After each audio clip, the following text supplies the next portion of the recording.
Welcome to the Education and Empowerment Podcast.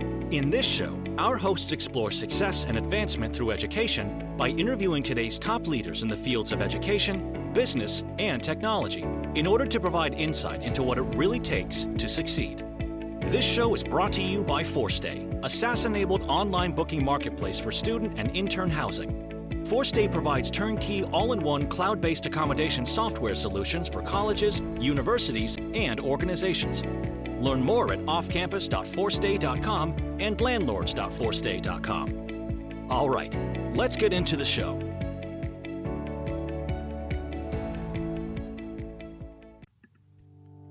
You're tuned to Education and Empowerment Podcast. This is your host, Bakhtiyor Isoev, and in today's episode, I will be interviewing Mr. Torres-Gil. Mr. Torres-Gil has worked with international students since 2006 and at Peralta Community College District since 2008.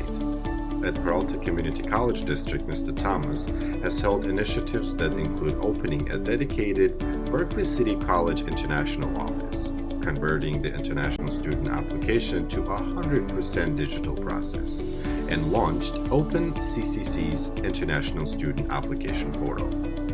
As the director of the office, Mr. Thomas develops marketing and recruitment strategies, F1 student advising policies and guidance, retention strategies, and serves as the PDSO. The goal of the office are to improve and enhance Peralta Community College District's international student experiences on campus and in the community.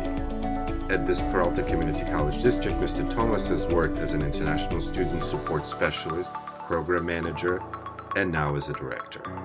Mr. Thomas holds Master of Arts in Latin American and Iberian Studies in 2008 from University of California, Santa Barbara, as well as a Bachelor of Art in History with minor in Spanish. In 2003, Mr. Thomas studied at La Universidad de Chile in Santiago as an exchange student. In this episode, Mr. Thomas and I will be discussing the best practices of technology transformation in community colleges in America. This episode will give you a much better understanding of the type of challenges community colleges face and what technological advancement could help transform student success programming in these colleges. All right, let's get started. Hello, and welcome to Education and Empowerment Podcast. This is your host, Bakhtiyor Isoev, and today I'm joined by Mr. Torres-Gil, and we're going to talk about the best practices of technology transformation in community colleges. Without further ado, Mr. Torres, welcome to the show. Thank you so much. Thanks for having me. That's awesome. That's great. And as we kind of start, I guess I wanted to have a chance to get to know you a little bit better. You certainly do a lot of great things, but I was hoping that you could tell us a little bit about how you got into the field of international student services and scholar empowerment. Sure, I'd be happy to talk about it. I sort of fell into this field over a decade ago when I was applying to graduate schools. I was just looking for a place that I could be an RA and live for free while going to school at UC Santa Barbara. And I ended up working at Education First International in Santa Barbara as an RA, but also as an admin assistant and even teacher during the summer. And I really enjoyed working with those students in that program. It was such a wonderful place. And it reminded me of my time studying abroad as well. And when I completed graduate school, I intentionally sought to work with international students while I was also looking at EOPS programs, but I wanted to target higher education and working with international students. I was fortunate enough in 2008 to land a job as the International Student Support Specialist at the Peralta Community College District. And I have been here for the last 13 years, working as the advisor and then as a program manager and now as the director of the program. That's amazing. And what we do at the Education and Empowerment Podcast, we explore the idea of student success and student success outside of classroom. And in that regards, I was hoping you can tell us a little bit more about when you were traveling abroad and studying abroad, what student success meant to you then versus now when you're in the field and doing so many amazing things. Yeah, that's a great question. And to put in perspective where my mind was at when I was studying abroad, I just turned 21. It was my first time out of the country, and I studied in Chile for a year. And for me, student success at that time was more about your journey for yourself, and education was a key part of that, and figuring out what it is you wanted to do. But having those experiences and really understanding more about who you are, where you're from, and what this world is. As I am now in this profession, I have a slightly different perspective, and I think all of those pieces are incredibly true. Every student has their journey, but I think that's the part of it. Like, my experience for success is different than what other students might have defined for themselves as successful. And so I've come to see that every student that comes through our doors, they might be here to learn ESL for a semester or two, they might be here for a certificate, or to transfer to university, or to prepare for graduate school. And each of those students, their success is really defined by themselves, what they want to get out of their experience and get out of our education. I've taken that approach as an advisor of asking them what do they want to do, what do they find successful, how do they want to measure that, and we really let them dictate those terms. And our goal is just to advise them on how to best meet those goals, or make sure they're aware of the different resources and opportunities along the way. That's amazing. That's amazing. And the whole notion of community colleges is a little bit different, and especially for international students and scholars. Sometimes they compare community college to like a vocational school in most of the countries, and that's one of the challenges of explaining international students what community college is in the United States and how important that is. And I was hoping that maybe you can tell us a little bit more about what kind of challenges do you see in community colleges as it comes to the work that you do, and as it comes to the work of like student success outside of classroom. Yeah, community colleges are a unique concept. There are a handful globally, but I mean, it's a handful. It's not community college system is just not really what's known across Right. the world. And there are some amazing community colleges in the United States and California that have done an exceptional job of promoting that brand, and their brand in particular, but the notion of going to a community college to start. And some of the challenges we have is what you just outlined. Are we a vocational school? The word college, it's translated to Spanish, is colegio, which is high school. So it also makes people feel uncertain about what it is they're signing up for. Right. In California, we're incredibly fortunate. While there's 120 plus community colleges in our state, Right. which can make it difficult to really highlight like your differences, we all have guaranteed transfers to the CSU and to the UC system, and not to the UC Berkeley, UCLA, and UC San Diego, but students who come through our doors are guaranteed transfer into those institutions with some limitations, but they are guaranteed in for their third and fourth year. And really trying to meet with parents, with students, and not just demonstrate that this is a cost-effective, more personal and intimate way to begin your university level coursework, but that there's that guaranteed transfer. It's tough to sell in that Right. sense. It's not a sell, but it really is one of the best opportunities out there. And I hope more students would look at us as an option instead of going straight to the university. But my approach has always been, if you want to go straight to university, you should. If you can Right. afford it, it's expensive, of course, but you get a lot of value out of having lived on the dorms and meeting your classmates from freshman year on.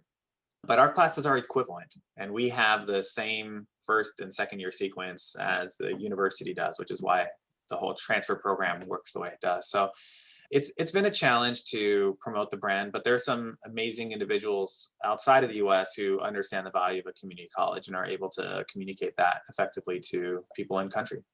That's amazing. I want to go to the question of universities. And when international students and scholars think of university, again, Stanford and Harvard and all the big names, and I know that California is a very attractive destination, especially with the fact that it attracts some of the most best talent who come to Silicon Valley and Orange County. And so, but when you look at the whole system, as you mentioned, there are a lot of benefits to studying at community college for many different reasons. And I'm personally very excited to be partnering with your institution. And I was hoping that you could tell us a little bit more about the work that you do at the Peralta Community College District, and what are some of the highlights you have there that makes your institution unique.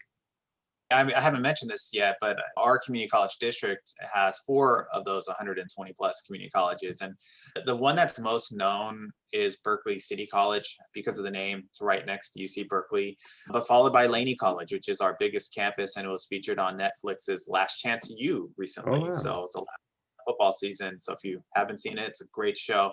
It does really show a lot of Oakland, both sides, but it also demonstrates the real opportunity. And so we are in such a great spot location wise that we have a lot of students coming to San Francisco and transferring over. And our program understands that we have a pretty big demand for students who are looking to go from Berkeley City College to UC Berkeley in particular. But UC Davis is right up the road, and we have a lot of students going there along with SF State and CSU East Bay.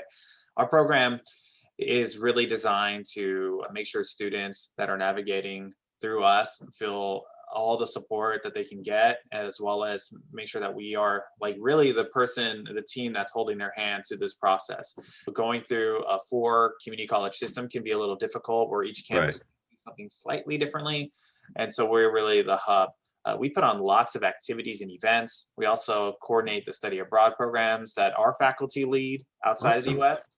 And we do lots of different things for our students when we're in normal times. Of course, we had been doing graduations. We do transfer fairs, International Education Week.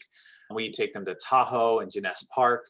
So we do a ton of different things with our students, with our wonderful advisors and teams. So it's been great. And now, as working with you, hopefully soon, we'll be able to provide students with more housing options. We know that is one downside to the Bay Area, is it can be a little expensive to live.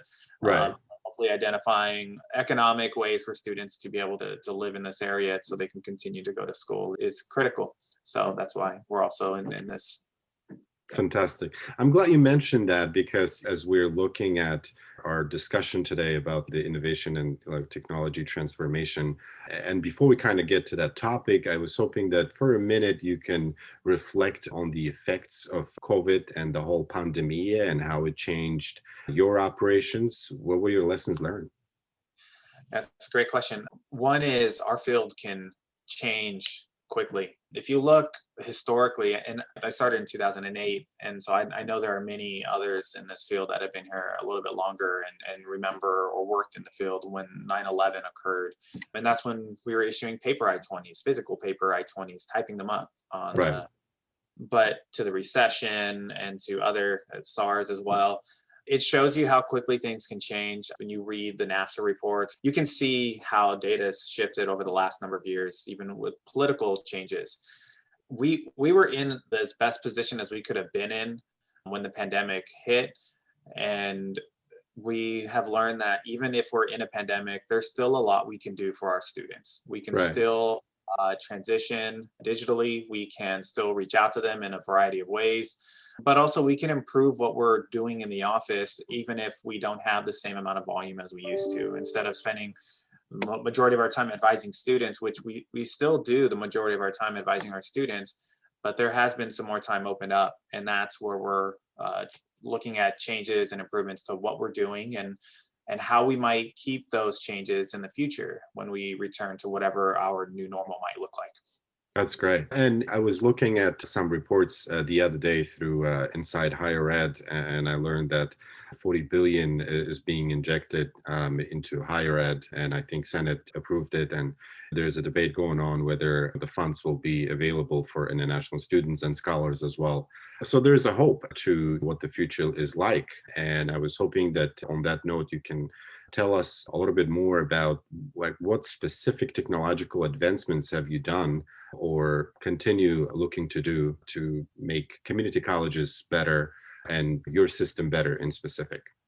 Yeah, and just to backtrack a little bit, our office has always been a lot more willing to use technology maybe over other community colleges. I know there's some ones that do that have their own system and work flawlessly and in sync. And we are not quite at that level, but we are pretty close to it. In California, for students, they can do the OpenCCC application, but they also have an OpenCCC international application that colleges can coordinate with the state chancellor's office and open up. And we did that a couple of years ago. Before that, though, we implemented Terra Dotta software. So we use Terra Dotta software to do all of our admissions. So we've been processing admissions digitally prior to the pandemic, and we would require some in-person documents, but now obviously we are just having them upload everything. And so we've synced those pieces up before this pandemic, and that made a world of difference. Our reduced course load requests can be submitted through Terra Dotta as well.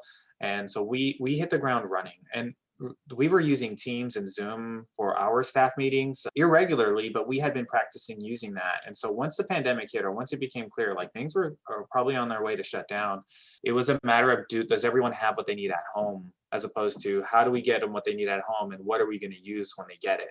So we were a little ahead, and at least in my mind. And so when we did go to working from home in March last year, we had a Zoom meeting where we had a few hundred international students and parents and those who got the link attend the first week we were closed to talk about this shutdown and what was happening.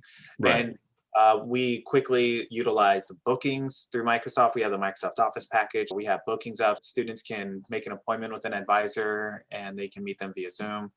We changed our orientation to fully online. We watched a wonderful presentation by College of San Mateo District and CCSF. And I believe there was one more. I'm sorry if I can't remember who they were, but they use Canvas for their online orientation. So we quickly developed and got that going out.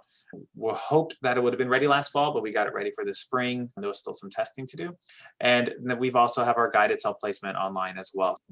We really transitioned more online as much as we could to help facilitate some of the major roadblocks that we saw.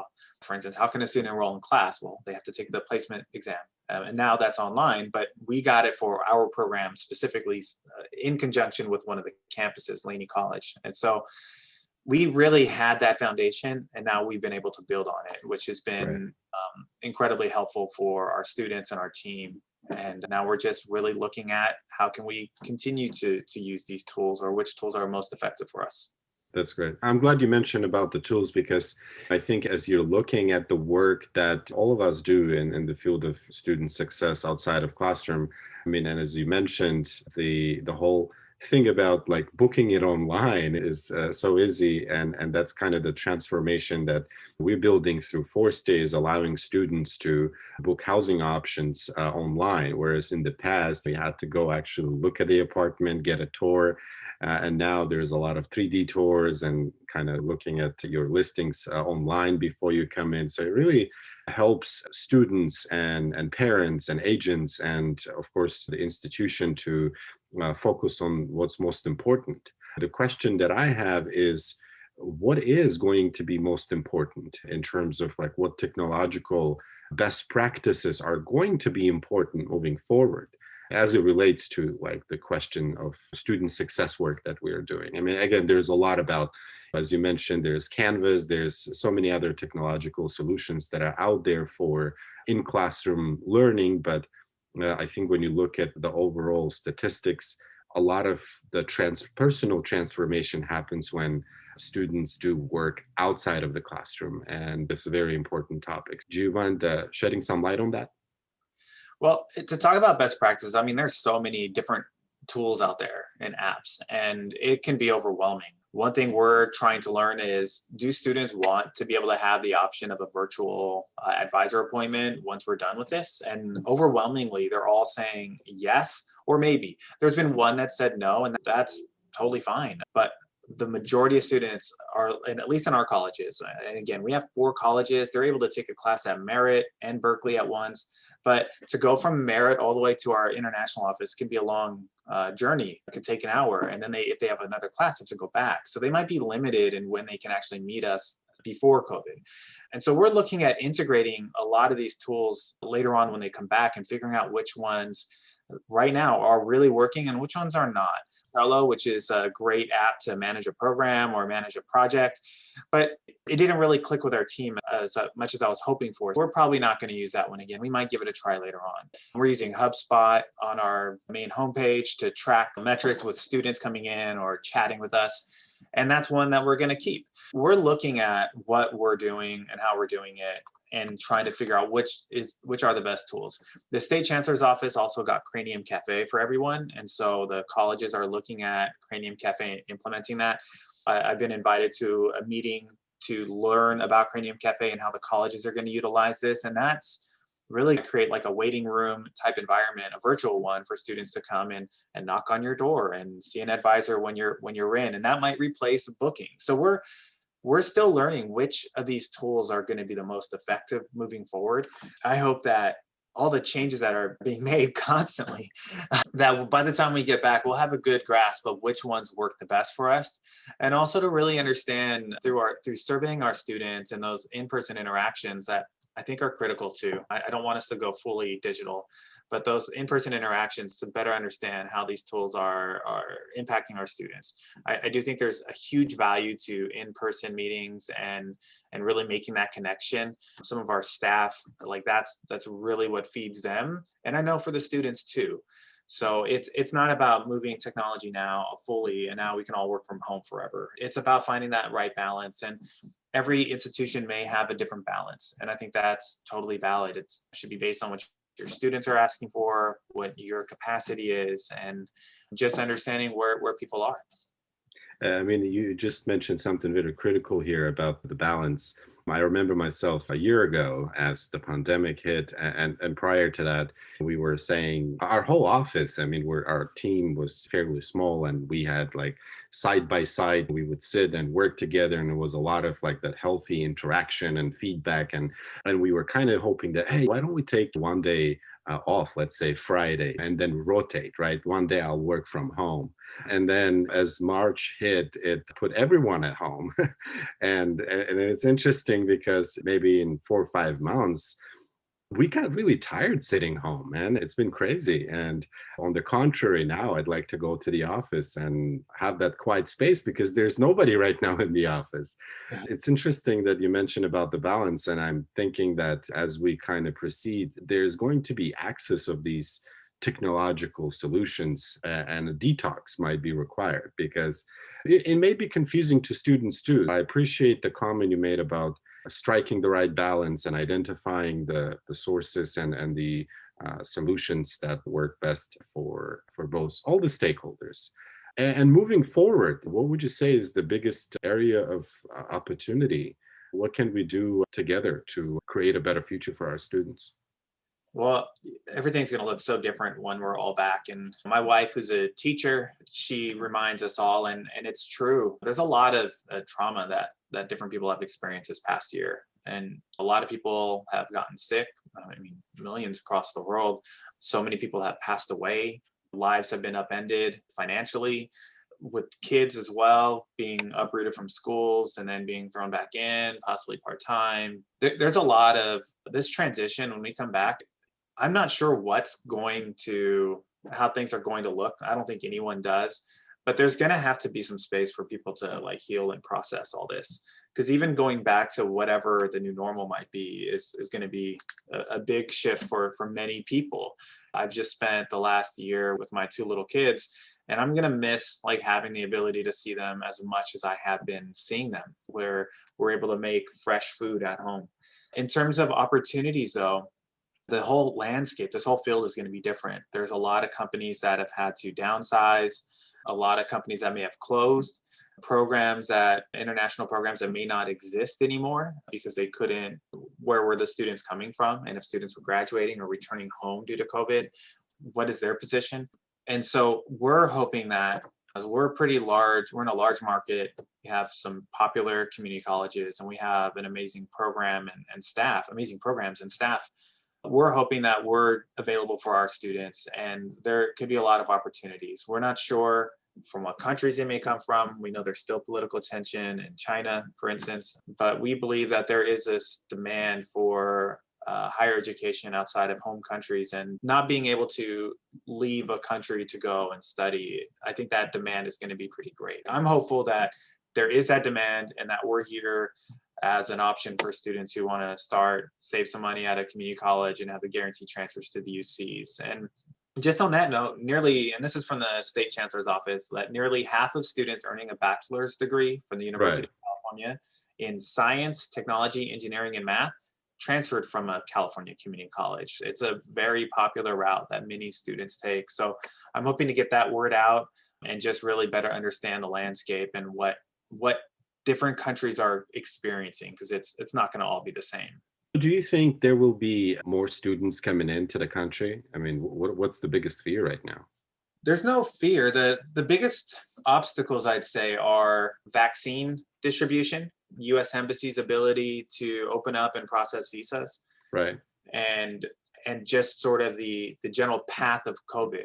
In the US, there's that massive vaccine rollout, and I know there's some pretty high objectives, or trying to get everybody vaccinated by July 4th, or as many people as they can by July 4th. And so I'm hopeful that in the US, we will be on track to be opening up by the fall, which is what I'm hoping our colleges will be able to do. Although it looks like there might be that the fall semester feels like it'll be that transition where we have a lot of in-person hybrid, more online still, and then I'm hoping for the spring. But a lot depends on the other countries, how much access they get to vaccines, how That's true. comfortable families are sending their children outside of the country while this pandemic may still be winding down. If that new variant is able to go around or subvert these vaccines. So I think there's those obstacles, and we just have to wait and see how they play out. But we've had a lot of interest over this past year. Students are taking classes from home while they wait to get their visa appointments. That combination to me is the biggest piece, or the biggest pieces that will determine we might see that initial bump. And then I think it'll taper before we see our traditional 2-year curve to return to our regular numbers, or wherever our new regular might be.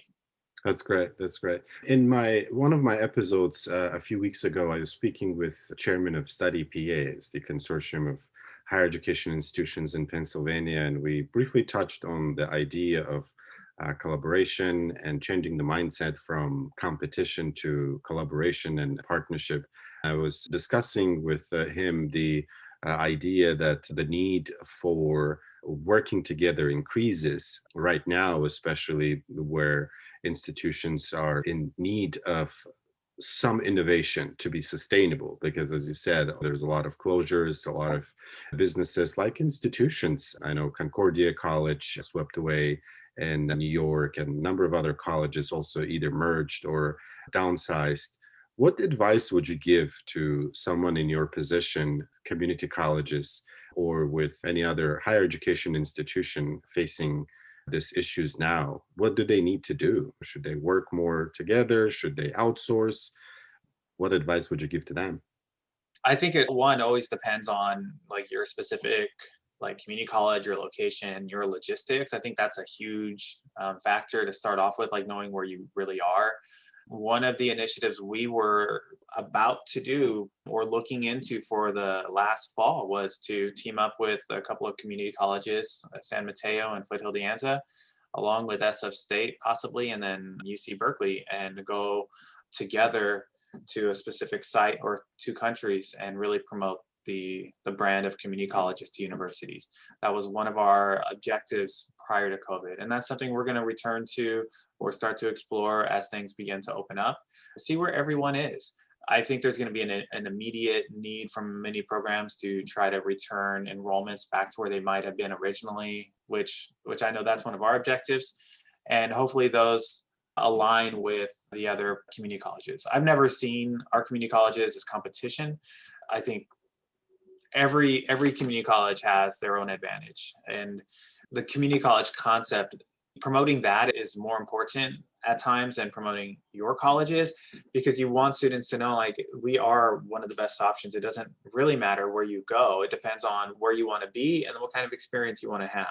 I went to UC Santa Barbara, so I love Santa Barbara, and Santa Barbara City College has an amazing program too with Corolla Smith, who is fantastic. If you ever get a chance to speak with her, she's been a leader in the field for our region for a long time. And I want students to find where they are most comfortable being, and they can start there and then come up here. They don't have to stay at one spot either. So they can start their journey at Santa Barbara City College and go to UC Berkeley, or Berkeley City College and go to UC Santa Barbara, vice versa. I think working together is key. Community colleges tend to not have as many resources, or they're not equitably distributed.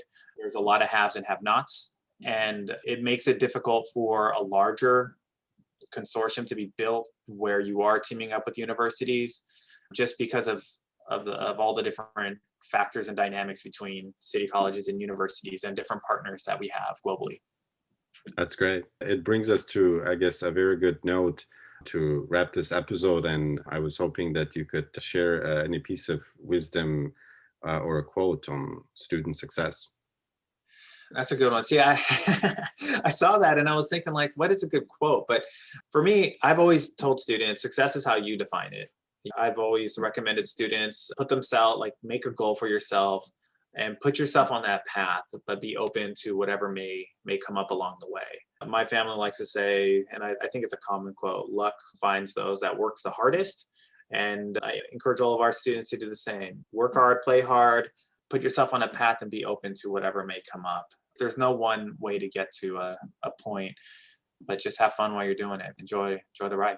Awesome. That's cool. And that's kind of the reason, one of the reasons why we started this podcast, Forstay, is to empower young people to be open and to explore opportunities that are coming to them. There's so many of them. And I was hoping that you could tell us or nominate someone who should be the next guest speaker to speak about student success outside of classroom. Well, what's funny is Corolla Smith is someone that came to mind as I was mentioning that. And I think she would be a fantastic person if she's available. But I was also in touch with Anna Saki-Smith from ACE, who has also been someone I've been connected with for a couple of years now, who's doing some wonderful things with ACE. And so those two individuals would be really good to meet and talk to if you ever get an opportunity to learn all the great things they're doing. That's great. Thank you for nomination. For our listeners, this was an episode with Mr. Thomas Torres-Gil. It was a very useful one, and I did personally learn a lot about what you have done and what the institution has done. I hope that the best practices that you shared will be the ones that other people will use in their work. And there's a hope for collaboration. We hope and look forward to collaborating with you. And for our listeners out there, if you want to explore what Forstay does, check it out, forstay.com. And if you want to sign up for becoming a speaker or listening more about these episodes of our podcast, check out podcast.forstay.com. And once again, until next show, Mr. Torres, thank you so much. Thank you so much for having me. All right, take care. We hope you've enjoyed this episode of the Education and Empowerment Podcast. This show is brought to you by Forstay, a SaaS-enabled online booking marketplace for student and intern housing. Forstay provides turnkey, all-in-one cloud-based accommodation software solutions for colleges, universities, and organizations. Learn more at offcampus.forstay.com and landlords.forstay.com.